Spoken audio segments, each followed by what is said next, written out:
tonight. God is so good all the time. Thank you, New Hampshire, for the love, the kindness, the support, and a great night here tonight. Thank you so much.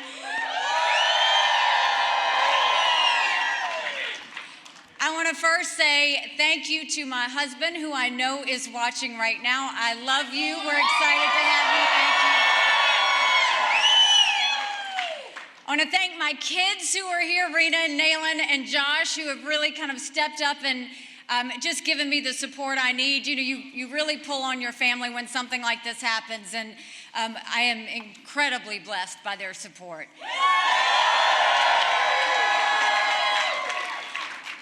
I have my parents at home, and I will always say that the way they raised me, to know that we lived in the best country in the world, but to also know that the best way you appreciate your blessings is to give back.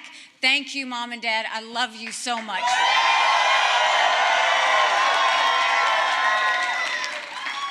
To my siblings, to my in-laws, to everybody back at home, to Vicki for helping me take care of Mom and Dad, thank you for that. You know, I will tell you, it feels like it's been a lifetime, but it has been almost a year that we've been campaigning in New Hampshire, touching every hand, answering every question, being the last person to leave. And we had the most amazing thing happen is the second that we got the endorsement from Governor Chris Sununu.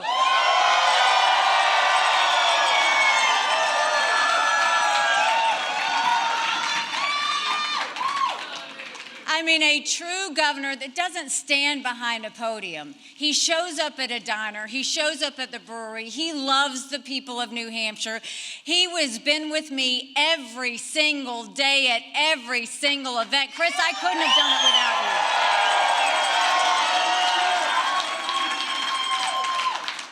And I want to thank someone who was with me on day one. He's a patriot. He's a hardcore conservative. And he is my friend, General Don Bolduc. And Sharon, thank you so much.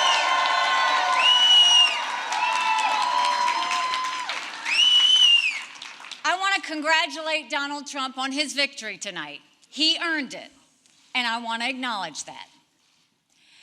Now, you've all heard the chatter among the political class. They're falling all over themselves, saying this race is over. It's not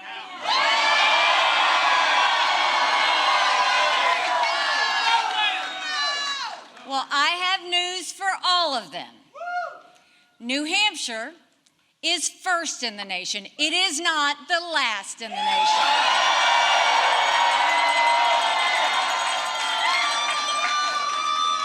This race is far from over. There are dozens of states left to go.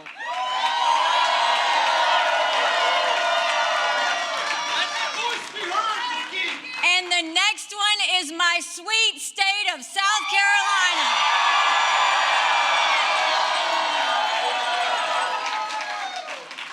At one point in this campaign, there were 14 of us running.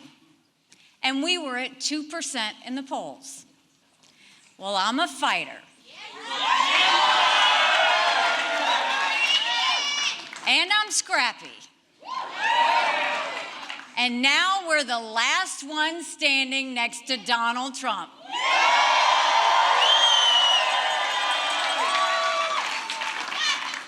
And today we got close to half of the vote.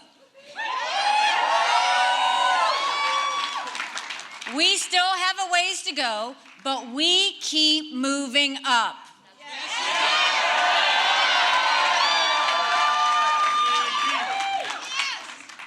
For a lot of people, politics is way too personal.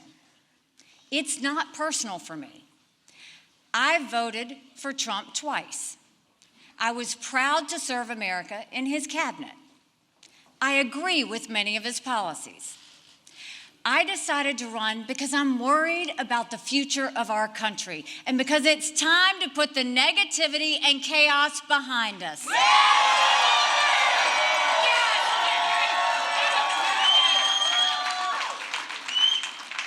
We have an economy that's crushing middle-class Americans. We have a border that is totally open and dangerous, creating a disaster in our country. Unbelievable. We have schools that are failing too many of our children, and we have a world on fire with a war in Europe and the Middle East and a huge and growing threat from China. And then you look at Washington, D.C.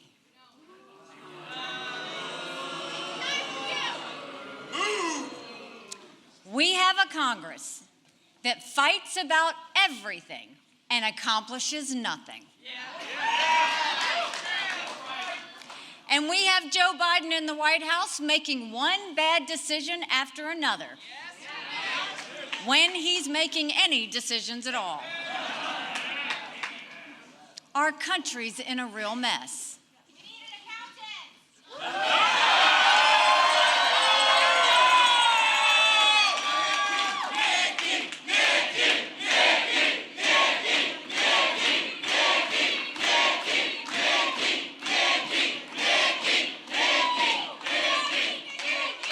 And the question is, who's going to fix it?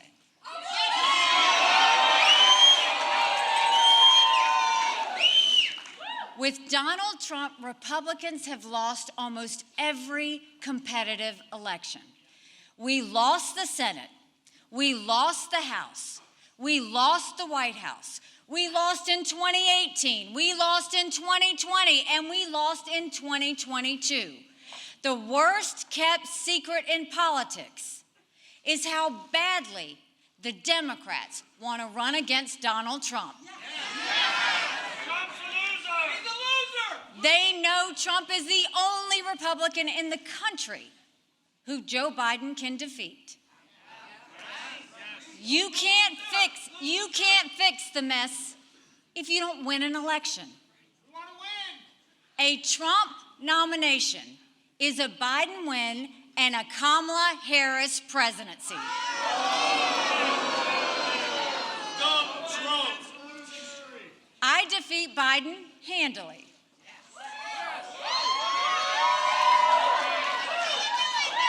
We want you, Nikki.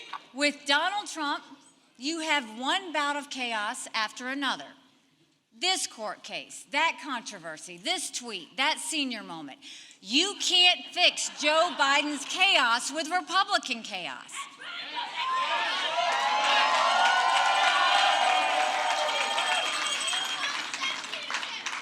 The other day, Donald Trump accused me of not providing security at the Capitol on January 6th. No, I've long called for mental competency tests for politicians over the age of 75.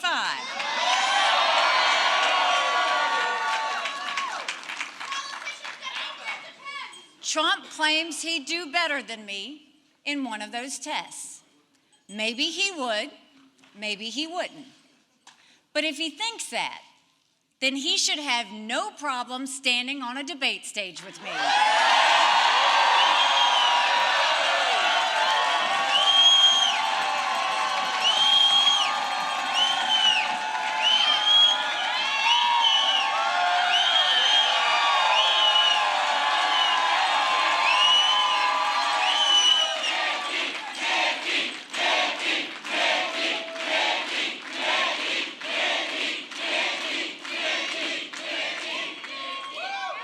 Most Americans do not want a rematch between Biden and Trump.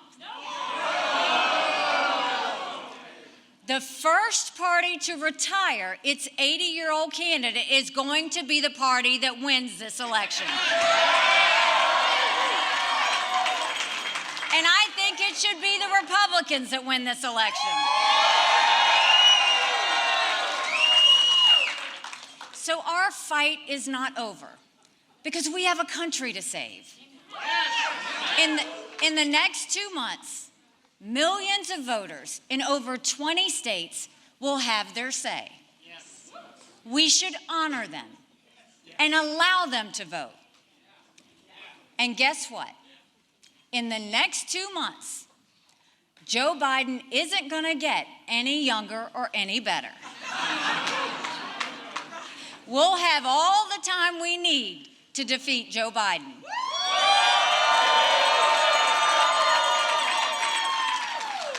When we get to South Carolina, Donald Trump's going to have a harder time falsely attacking me.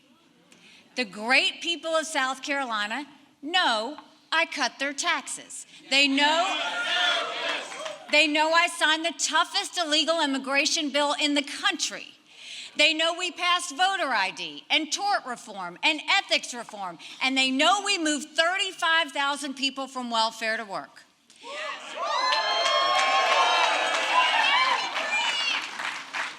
Every time I've run for office in South Carolina, I've beaten the political establishment. They're lined up against me again.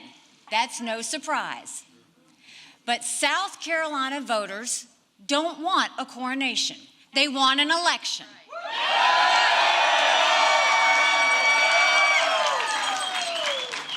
And we're going to give them one.